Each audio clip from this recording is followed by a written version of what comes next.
Ladies and gentlemen, Good evening. Are you ready? Okay, here we go. You're listening to the Deal Room Podcast. Join us as we bring you the inside scoop on business sales and acquisitions. Get across trends in the area and hear the industry's best recount their real-life tips, traps, and experiences. Now, here's your host, Joanna Oakey. Hi, it's Joanna Oakey here, and welcome to another episode of the Deal Room Podcast, a podcast proudly brought to you by our commercial legal practice, Aspect Legal. Now, we have another exciting two-part series on the world of business and business broking. We're thrilled to be joined by the Real Estate Institute of Queensland's CEO, Antonia Mercorella, to chat through the latest trends and changes in the Queensland business sales and acquisitions industry. We also take a quick look at some of the recent changes to the state-based contract that REIQ uses and the impacts that those changes are likely to have. Antonia, who is actually REIQ's first female CEO, also provides us with some valuable insights on how women are breaking barriers in the broking industry and the importance of education in the broking sector more broadly. Whether you're a business owner looking to sell your business or an aspiring business broker, this episode has got you covered with valuable insights and insider perspectives. So without further ado, here's our discussion with Antonia. Antonia, thank you so much for joining us today on the Deal Room Podcast. Oh, it's a pleasure. Great to be with you. It is so fabulous to have you on board. Now, look, I guess there's so many places that I want to go to today. There's sort of lots of things for us to investigate in this session of discussion today. But why don't we just start with business broking trends? So you've been in the industry as a whole for quite a while. I think you've been 8 years as CEO of REIQ. You must have seen a lot of changes over that time. Yeah, that's right. So I've been the CEO of the REIQ for 8 years. I've actually been with the REIQ, though, for 12 years. And prior to that, I was with the Real Estate Institute of South Australia, so RESA, a sister institute. So I've actually been working in the real estate sector and with the business broking community for around 2 decades now, around 20 years. So it's been really fascinating to watch that. Obviously, having started in South Australia and then in Queensland for the last 12 years. I think what's really interesting about the business broking community is that the first thing I'd say about business broking is people often don't even realize that it's one of the sectors that as an institute we deal with. If you think about business broking, it's quite different to traditional real estate.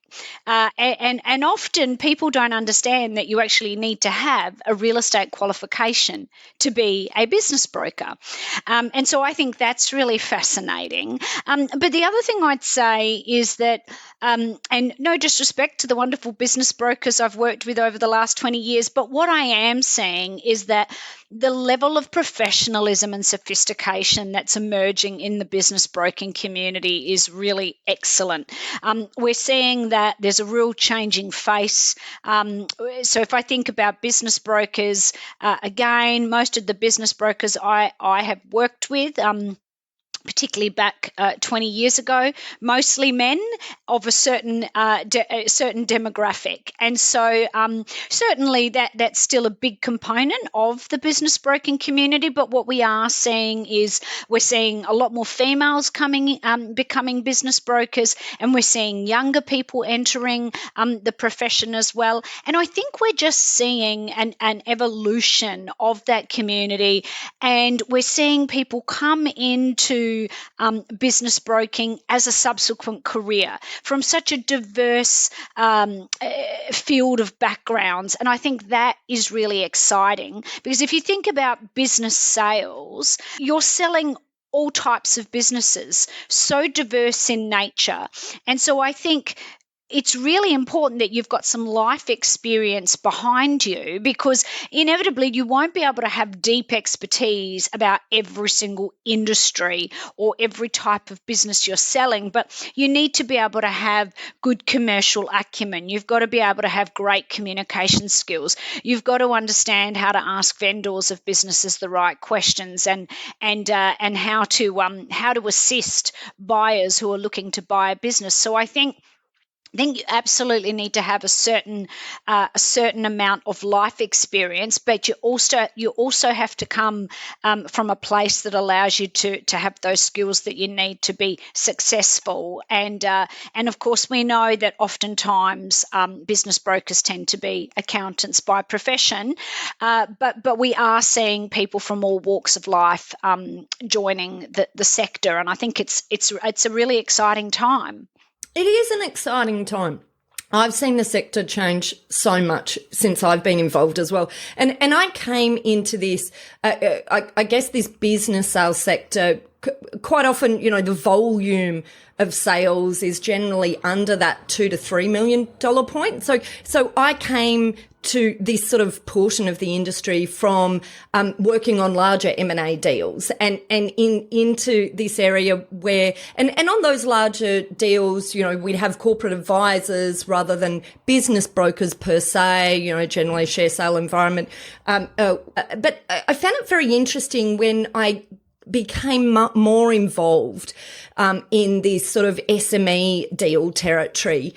The connection to, and you talked about it earlier, about the connection to the real estate industry. And when I first realized that, I was so shocked because in my mind, coming from this complex approach to the transition of business ownership, it seemed like it had nothing at all to do with real estate, and I remember, and it took me years to really get my head around that. And I know there's positives. I certainly know there's sort of negatives, but let's talk about some of those positives. What do you think are some of those positives? It's sort of an unusual pairing with this connection to the real estate industry. I guess the positives though are that it comes under a regulatory banner that allows us to have some sort of requirements around education and quality and those sorts of things. Can I hear from you what your thoughts are around that? Yeah, and I think many of us are surprised when we first discover that it does fall under that broad real estate sector or real estate banner, and it's one of the sectors that are encompassed in that. I remember being surprised by it when I first joined REIQ as well. And look, I think the advantages are that there's then a piece of legislation governing the conduct of business brokers and the way that they go about transacting business sales. There's obviously a licensing framework that sits around that. There's repercussions or consequences if you do the wrong thing, because there's a regulator that's able to enforce the legislation. I think those are positive things. I do think I think it would be remiss of me not to acknowledge that. Look, I think the business brokers often feel like they're in the legislation and they're sort of put together with the real estate agents, but there's a feeling that it's not always a logical fit. And even if I think about the educational qualification that one needs here in Queensland to either become licensed or registered, the reality is, if you look at that course, there's virtually nothing in there about business broking, and that is the reality of it. So we know that legislation, namely the Property Occupations Act, is quite focused on consumer protection, but again, predominantly when it talks about consumer protection, it's talking about mum and dad protection, and I actually hate that term, but it's concerned with residential property predominantly. It's concerned with the everyday punter. When even if you look at the way that the legislation distinguishes residential property from everything else, you can see that when transactions involve residential property, so the punter on the street, the consumer protection is quite ramped up. Whereas the law, whether it be this particular legislation or the law more generally, it will always assume that if there's a commercial transaction, or if you're sort of outside of that residential sphere, that then you are probably a more sophisticated party and you don't need the same level of protection. So I think that's interesting. But what I would say that I do find fascinating is that obviously, depending on the jurisdiction you live in, the rules governing business sales can be quite different. So here in Queensland, yes, you need to be registered or licensed with the Office of Fair Trading. Yes, you are governed by legislation. But the key requirements when it comes to that act relates to the appointment process. So there's very strict rules, and this is something I would like to talk about, because often business brokers think that legislation doesn't govern them and they don't need to complete the Appointment Act. That Appointment Act, which here in Queensland is called a Form 6, that needs to be completed for all types of services. It doesn't matter what you're doing. And that is quite militant in what it expects. And I think that's interesting. But outside of that appointment process, the Act says very little about how business sales are actually conducted. And I find that fascinating, because I've come from South Australia where in that jurisdiction there's a document, a disclosure document effectively, that needs to be prepared in the context of a small business sale. And so I find it fascinating that there's not more about that in our legislation. And again, it may just be that the Queensland Parliament of the day just made a decision that, well, when it comes to a business sale, people will go and engage the appropriate professionals to help them. But, I find that interesting. And I do think from a best practice perspective, my view is that it makes good sense to prepare a pack, if you will, of information about the business that is being sold. I think that makes good sense. I appreciate that when it comes to a business sale, buyers will need to go off and get their own advice. But I think that idea of putting together a package of information about the business that is on offer for sale, and its trading history, I actually think that's something I'd love to see all business brokers doing, and I think most of the good ones would I think hopefully agree with me on that.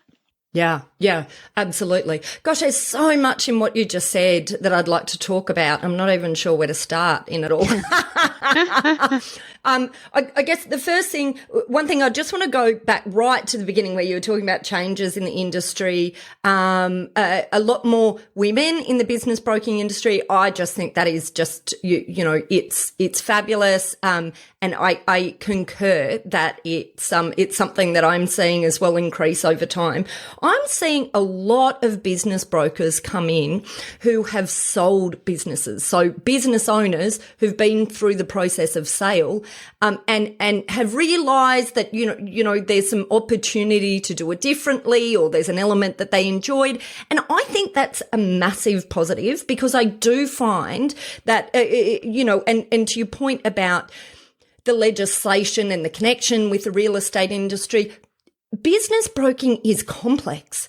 The elements involved in the sale of a business are complex, so much more complex than most people on the street really understand. There's a whole heap of stuff, in relation to employee entitlements that I feel, is missed in so many instances, and many other things like it. And I think, number one, I'm a huge believer in education, and I think there's a real opportunity for us all to provide a lot deeper education within, deep education within the industry to fill in the gaps that sit there at the moment, from where the industry isn't covered by the requirements of legislation.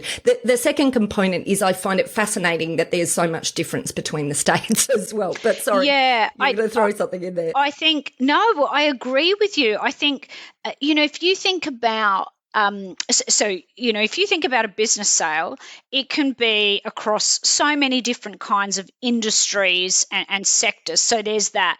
And then, as you've mentioned, there's how you deal with the humans that belong in the business, the employees. There's, depending on the business, there might be various types of licenses that are associated with the business, whether it's a liquor license or whatever the case might be. So, I mean, there's such a vast array of things, whether it's a franchised business, and the list goes on and on. And whilst business brokers obviously are not legal practitioners, you do need the ability to understand or to at least be able to identify what the issues are, and to be able to say, okay, we're going to need a special condition potentially for this, or we'll need to get some separate third-party advice on this particular aspect. And I think, and what I love about it is every time you sell a business, it will be different. Now, of course, when you sell a house, you're always selling a different house too. But sure, the house itself might change, but the process as a general rule is very consistent.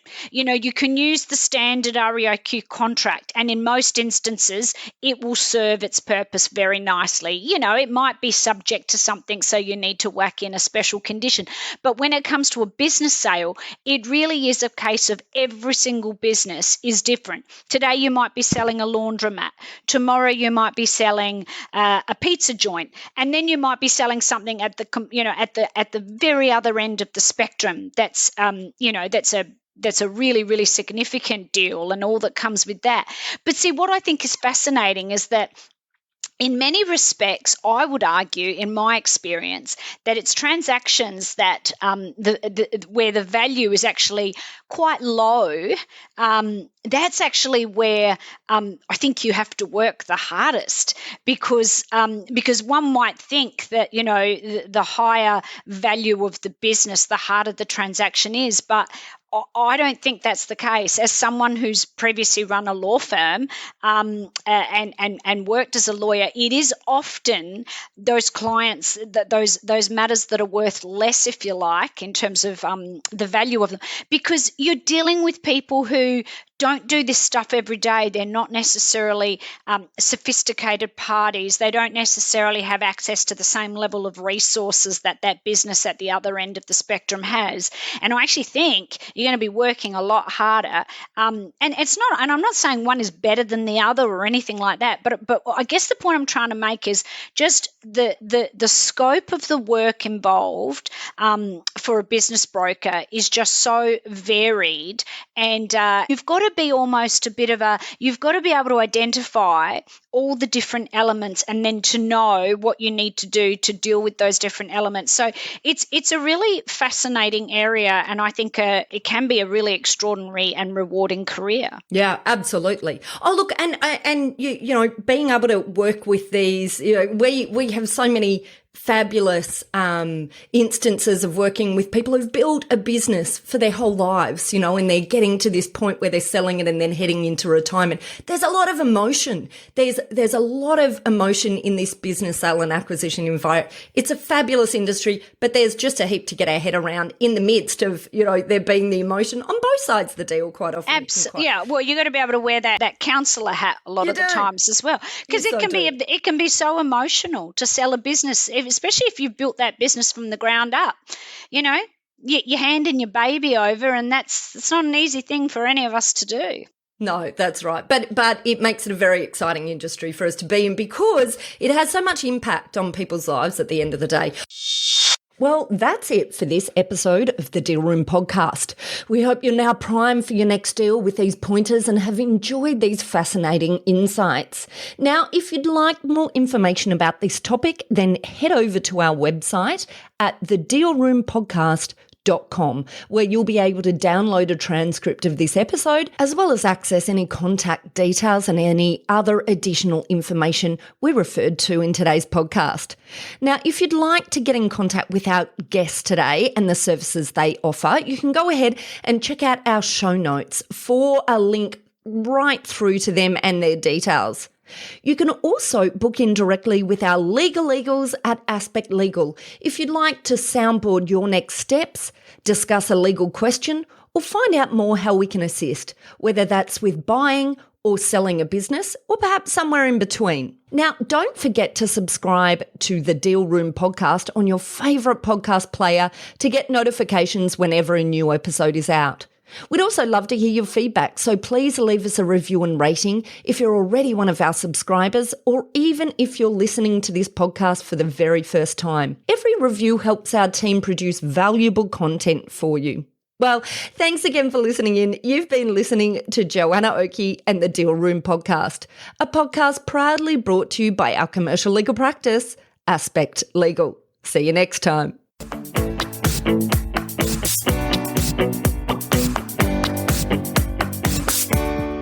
I am so very excited to announce that I've hit a non-podcast related milestone and released a book. You might wonder why? Simple. I wanted to help business owners understand the mechanics of deal making and the interaction between three critical phases of business: acquisition, growth, and exit. And so I am very happy to announce Buy, Grow, Exit, a guidebook for business owners and their advisors on how to buy, grow, and guess what? Exit in a way that maximizes value and avoids landmines along the way. The book is available now, so just head over to buygrowexit.com.au to get your copy and to access a whole heap of free resources that will really help you on your journey of acquisition, growth, and exit in your business or in working with your clients. Also, check out our show notes where we will link straight through to that page. Ladies and gentlemen. That will conclude this evening's entertainment. Thanks for listening to the Deal Room podcast. To find out more about this episode and other episodes in the series, check out the show notes or head over to our website at thedealroompodcast.com.au.